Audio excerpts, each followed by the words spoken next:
Hey, cosmic creators and eco-adventurers. You're listening to the Aliens Love Earth podcast, the podcast where we heal the Earth with art. I'm your host, Jasper, and today we're tuning into a world that's all around us, but often overlooked. The science of eco-acoustics, where nature and music intertwine in mind-blowing ways. Now, if you've ever felt inspired by a bird song, a rhythm of rain, or the hush of a forest, you are not alone. And today we'll explore how scientists, musicians, and sound artists are listening to nature, learning from it, and even collaborating with it. Get ready for stories of innovation, healing, and the wildest symphonies you've ever heard. First, what is eco-acoustics? Eco-acoustics is the study of natural soundscapes, how living things and their environments create, use, and are affected by sound. So unlike traditional ecology, which relies on visual surveys, eco-acousticians use microphones and recorders to see with their ears. Now, these soundscapes, made up of animal calls, wind, rain, and even silence, reveal the health and complexity of ecosystems. Now, why does this matter? Because sound is often the first thing to change when an environment is disturbed. For example, a healthy rainforest is a riot of noise. Insects, frogs, birds, mammals, all calling at once.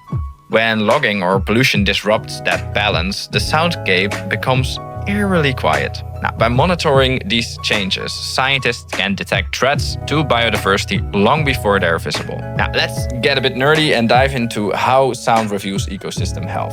Eco-acousticians use spectrograms, visual representations of sound, to analyze recordings from jungles, reefs, deserts, and cities. They look for patterns. Which species are present, how active they are, and how their calls change over time.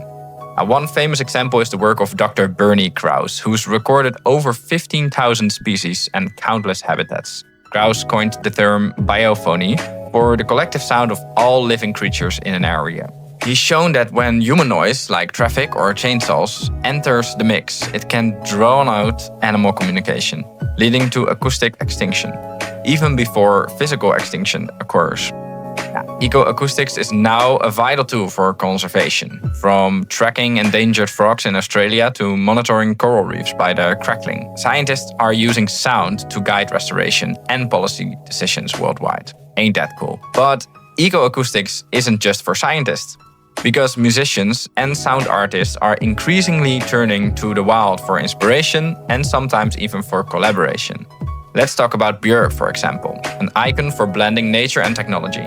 Her album Biophilia is a celebration of the natural world, using everything from volcanic eruptions to animal calls as musical building blocks. On tracks like Crystalline, you can hear the influence of Iceland's landscapes, weather, and geology. Björk's work reminds us that nature isn't just background noise, it's like a creative partner to Björk. Another great example, the Sounds of the Forest project, which invites people worldwide to record their local woodlands and upload them to a global sound map. Musicians from indie to electronic have sampled these recordings, weaving birdsong and babbling brooks into their tracks. The result? Music that's not only beautiful but directly connected to real places and ecosystems. There are also artists like Cosmo Sheldrake, who samples everything from nightingales to beehives, and field recordists like Anya Lockwood, who's turned rivers and underwater sounds into immersive compositions. Now, why should we care? For one, sound is universal. You don't need to be a scientist or a musician to appreciate the dawn chorus or the hush of a wild place. Research shows that natural sounds reduce stress, boost creativity, and even speed up healing. Hospitals, schools, and urban planners are now using soundscapes to improve well-being and reconnect people with nature. For artists, eco-acoustics is a call to listen more deeply and to use your platform to raise awareness. Music built from nature's sounds can tell powerful stories about climate change, extinction, and hope. And by sharing these stories, you're helping audiences fall in love with the world and motivating them to protect it. And for communities, recording and sharing local soundscapes can foster pride and stewardship. When people hear the difference between a healthy wetland and a degraded one, it becomes real and change becomes possible. Now, how can you get involved? Here's how you can bring eco-acoustics into your life and your art. Field recording. Grab your phone or a recorder and capture the sounds of your favorite natural spot.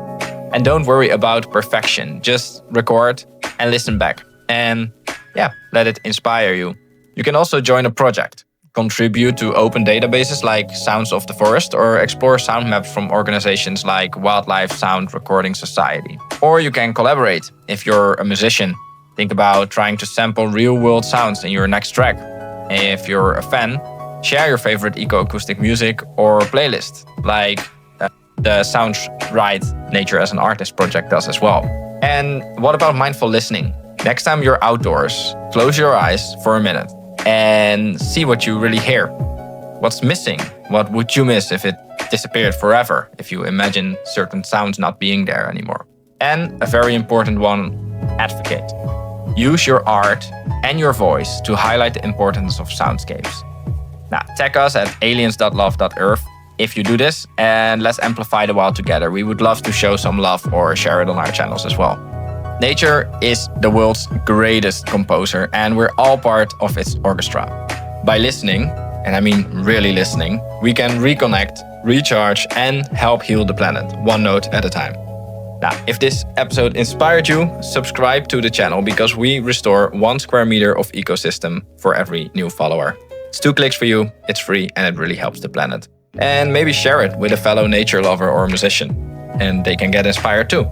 And if you're experimenting with eco-acoustics, please send us your work because we would love to feature it, and maybe we can do an interview at the channel. That would be really cool and great, if you ask me. Now, until next time, keep making music, keep loving the earth, and remember, every sound tells a story.